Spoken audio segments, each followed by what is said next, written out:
Good afternoon. My name is Andrew Reed. Today I'll be giving you a presentation on retaining talent, replacing misconceptions with evidence-based strategy.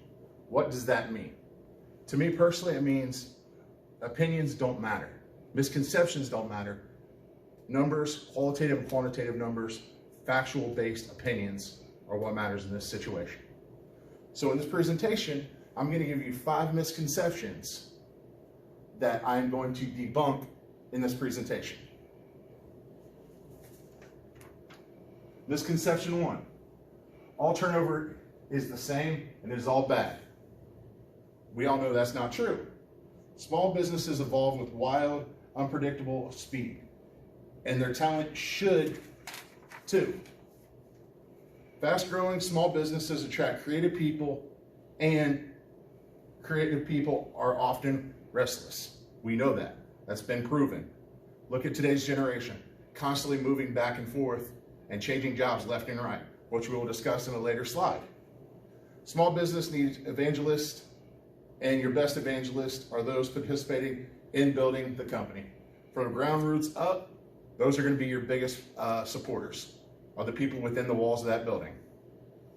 Employees who do not want to be with the company become toxic and can create other employees to absorb that same mindset. We've all seen it. We've all been a part of it. You have one disgruntled employee that poisons the entire group. One apple does spoil the whole bunch in this particular setting.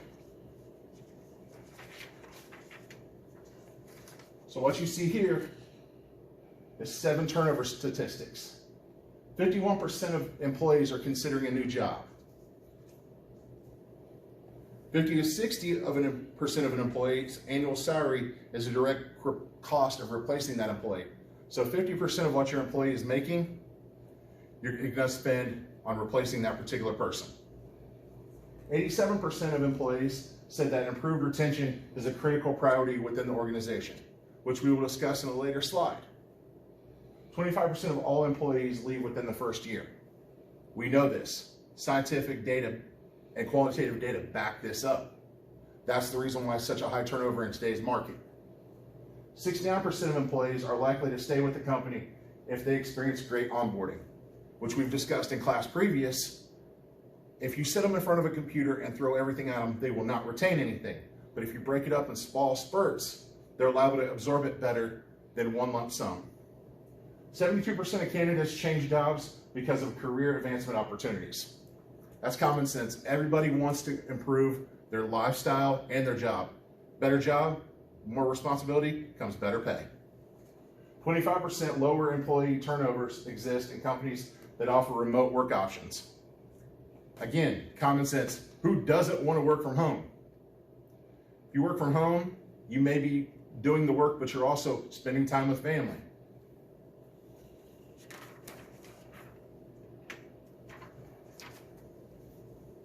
Second misconception, people quit because of pay. As you see here, that is not true. That may be a factor, but it's not the overall factor.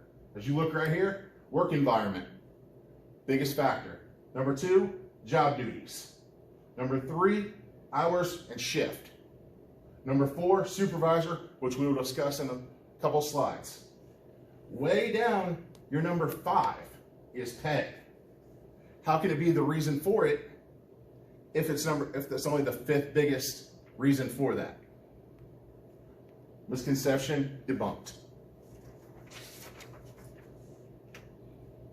Number 3, misconception 3. Employees quit because they are dissatisfied with their jobs.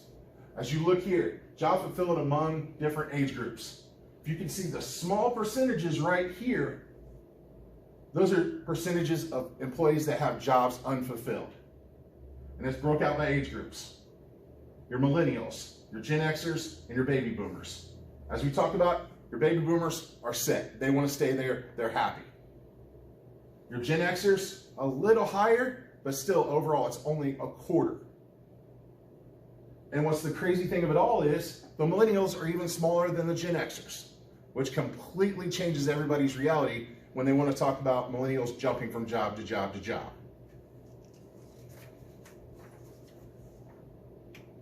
This is where it gets crazy. Likelihood of leaving the current job within the 6 months. looky there, like we talked about. Millennials are higher. You got your Gen Xers and your baby boomers, as we've discussed. Misconception 4, there's little managers can do to directly influence turnover's decision. What this slide basically states is the managers are the first line that can prevent an employee from leaving. If a manager is engaged, that employee will be engaged. If a manager is toxic, that employee is going to leave. If a manager takes care of their people, they're more likely to stay. As you see right here, why people change jobs. 75% of workers who voluntarily leave their jobs do so because of their bosses and not the position itself. Facts. And number 5, misconception 5. A simple one-size-fits-all retention strategy is most effective. I've given you 2 different employment strategies for retention. As you can see, they are not the same. You cannot have the exact same retention strategy if you're working manufacturing, if you're working in an office setting. They're not going to be the same. So you have to tailor the retention strategy to your company, to your workforce, to the people that you're working with and you want into your company. In closing, what I've shown you here is 5 misconceptions. I have hopefully debunked all 5 of those for you. Hopefully you were a little more informed about retention and retaining talent, replacing misconceptions with evidence-based strategy. Thank you and have a blessed day.